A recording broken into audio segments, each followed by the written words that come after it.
இன்றைய தியானத்திற்கு வெளிப்படுத்தின விசேஷம் 12ஆம் அதிகாரம் 10ஆம் வசனம். இரவும் பகலும் நம்முடைய தேவனுக்கு முன்பாக நம்முடைய சகோதரரை குற்றப்படுத்துகிறவன் தள்ளப்பட்டு போனான்.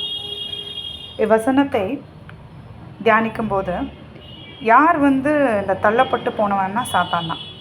அப்போ இன்றைய தினத்தில் ஆண்டவர் நமக்கு வலியுறுத்துகிறது என்னென்னா, யாரையாவது தொடர்ச்சியாக நீங்கள் அக்யூஸ் பண்ணிகிட்டே இருக்கீங்களா, இல்லை குற்றம் சாட்டி கொண்டே இருக்கிறீங்களா, இல்லை யாராவது உங்களை குற்றம் சாட்டி கொண்டே இருக்கிறார்கள். அதாவது தேவையில்லாத காரியங்களுக்கு குற்றம் சாட்டுறது,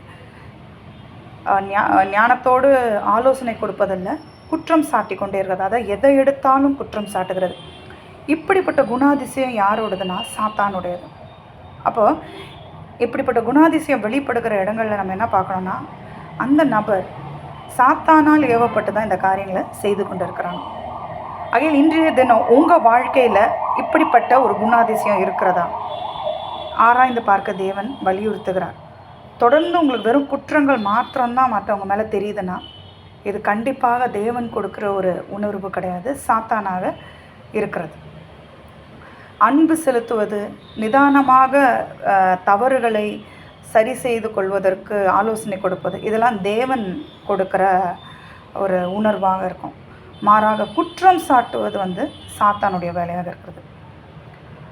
ஆகையால் நம்மளை நிதானித்து நம்மளை பார்த்து இந்த குணாதிசயம் இருந்தால் நம்மளை சரி செய்து கொள்ள தேவன் என்று அழைக்கிறார். அதற்காக நம்ம இப்போ ஒரு மனதாய் ஜெபிக்க போகிறோம். அன்பின் பரலோக தகப்பனே, இந்த நாளிலும் கூட ஆண்டவரே, குற்றம் சாற்றுபவர்களை மதுக்கா பாதபடியில் அர்ப்பணிக்கிறோமப்பா. அந்த குற்றம் சாற்றுகிற உணர்வை அவர்களிடத்துலேருந்து எடுத்து போட வேணுமா நாங்கள் ஜெபிக்கிறோம். ஆண்டவரே, இன்னும் குற்றம் சாட்டப்பட்டவர்கள் காயத்தினாலும், ஆண்டவரே ஸ்தோத்திரம் ராஜா, அழுகையினாலும் துக்கத்தினாலும் நிறைந்திருக்கிறவர்களுக்காகவும் பாதப்படியில் வருகிறோம். அவங்களுக்கு ஆறுதலாக நீர் இருக்க வேண்டுமா நாங்கள் ஜெபிக்கிறோம். இந்த குற்றம் சாற்றுகிற சாத்தானை நீர் ஆண்டவரே, நீர் எப்படி ஆண்டவரை தள்ளி நீரோ அதே போல் இந்த குணாதிசயங்களை மனிதர்களுடைய இருதயத்திலிருந்து நீக்க வேண்டுமா நாங்கள் ஜெபிக்கிறோம்.